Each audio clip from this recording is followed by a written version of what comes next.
I openly admit, I've always been a content junkie.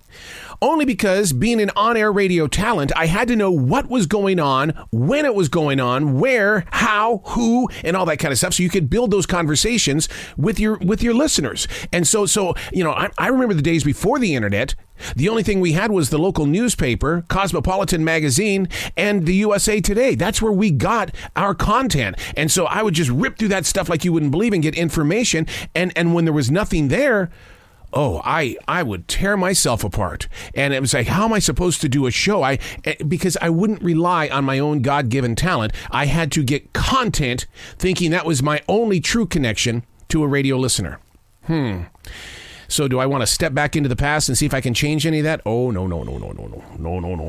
No, you learn from that kind of stuff, man, so that we can have moments like this where we're going to talk about things that are in our everyday world without it being hooked up. Oh, wait a second. I just saw the subject we're talking about. We're going to talk about Johnny Depp. Oh, there's that content again. But somewhere along the line, can we just have a conversation about every day? But then again, that Johnny Depp trial is every day. It's been going on for 20 some odd days now. Hey, it's Arrow. This is The Daily Mess, a chronological walk through an everyday world.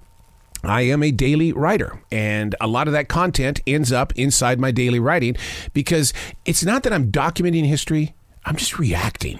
I'm just, what do you feel? How do you feel? What are you going to learn from it? What can we do with this? Because don't just let it be information and let it fall to the floor. That's not treating the seeds properly. This is The Daily Mess. I don't know about you, but have you learned anything from this Johnny Depp Amber Heard trial? I've been addicted to it. It's my binge watch. I've been there all the time, not to study the clothing line, but to hear the stories, to hear how they're breaking down everything to get to some sort of truth. And then if truth is located on this side of the flat screen, you're going, do you believe that? I don't know.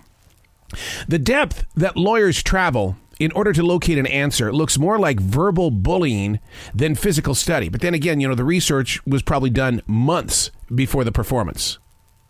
What are the jurors actually hearing compared to those of us that are watching it at home? I mean, we can get up and go to the bathroom anytime we want. Oh, I need to go get myself a Red Bull. I'll be back. And you take your ears completely out of the courtroom to go get the Red Bull. But those jurors are frozen in time, mainly because most of what's being talked about goes maybe 10 years back. Living in the past, one they cannot change. And if they tried, there's too much evidence to break down your new story.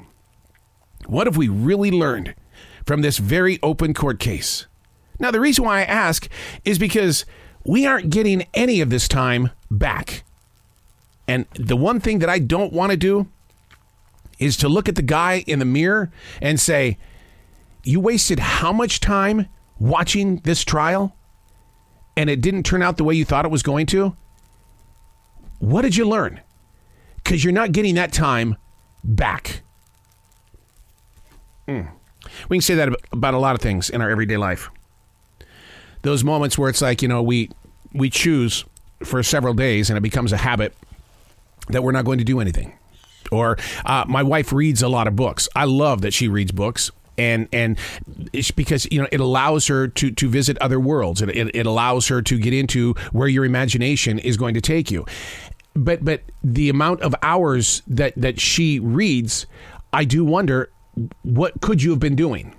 Because there are things that we do that we basically, the only reason why we finally accomplish it is because we get tired of procrastinating. We get tired of reading books. We get tired of going into the studio to record podcasts. We get tired, so therefore we have to go do something else, or we have to put it on the Google in order to say, yeah, you got to go work out today.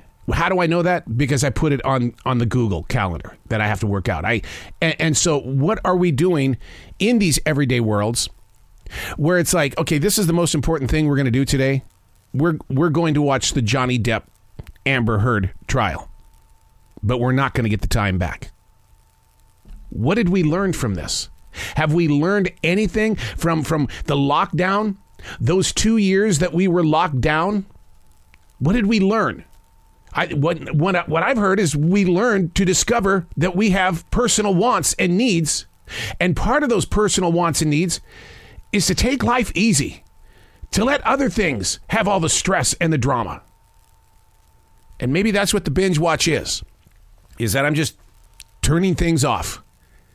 While they do their thing on the screen, I don't have any worries in the world.